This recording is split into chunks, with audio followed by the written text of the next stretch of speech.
እንኳን ለብርሃነ ጥምቀቱ በሰላም አደረሳችሁ አደረስን እያለን እዚህ ጋር እንደወድም ያለ ማለበል ተክለ ሃይማኖት። እሺ ጥምቀትን የመሰረተው ማን ነው? መድኃኒታችን ኢየሱስ ክርስቶስ።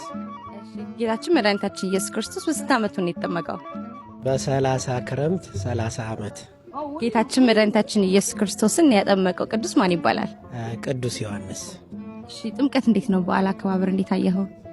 በጣም መልካም ነው። በአማረ ሁኔታ ያው ከሀገር ቤት እኩል ተከበረና በዚህ አጋጣሚ ይህን ላዘጋጀ ደብር እግዚአብሔር እንግዲህ ለሁሉም በረከቱን ጸጋውን ሁሉ እግዚአብሔር ጉልበታቸውንም ይማርክላቸው፣ ሰላሙን ፍቅሩን ያድላቸው ላለሁ። አሜን። የጥምቀት የተለየ ገጠመኝ አለ የምትለው ምንድን ነው? ከሀገር ቤት አንድ ጥምቀት ልናከብር ከደብር ወጥተን እየሄድን ዩኒፎርም ለብሼ አንድ የሰፈር እናት አሉና እሳቸው ሲያዩኝ የደነገጡት ድንጋጤ ትዝ ይለኛል። እዛ ቦታ እኔን ሲያዩኝ ማለት ነው።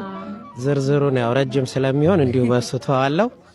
በዚህ ሀገር ደግሞ አመቱን ባላስታውስም ሰንሴት ፓርክ ጥምቀት አዘጋጅተን ዝናብ ጣለ እና በጣም ይቀዘቅዝ ነበርና ወደ አዳራሽ የሚገባውን ሰው ያው ፌስታል በመስጠት ያው ጫማ መያዝ አለ። ምክንያቱም ውስጡ በነገታው ሲሆን ረጠበብን። ያነጠፍነው ምንጣፍ ቀላል መለስስ ነበርና ከዛ ሰውን ከላይም እያሰረ ከተነው። በጣም ቅዝቃዜው ስለነበረ በኋላ አንድ እናት ያሉኝን አስታውሳለሁ። ይሄ ነገር እንዴት ነው ሲኦልም እንዲህ ይበርዳል አሉኝ ማለት ነውና እሱ አጋጣሚ አረሳውም። አዎ በጣም ደስ አጋጣሚ። እሺ መጨረሻ መልእክት አለኝ። የምታስተላልፈው መልእክት ምንድን ነው? መልእክት በሙሉ ለህዝበ ክርስቲያኑ በሙሉ እንኳን ለመድኃኒታችን ለኢየሱስ ክርስቶስ በዓለ ጥምቀት አደረሳችሁ።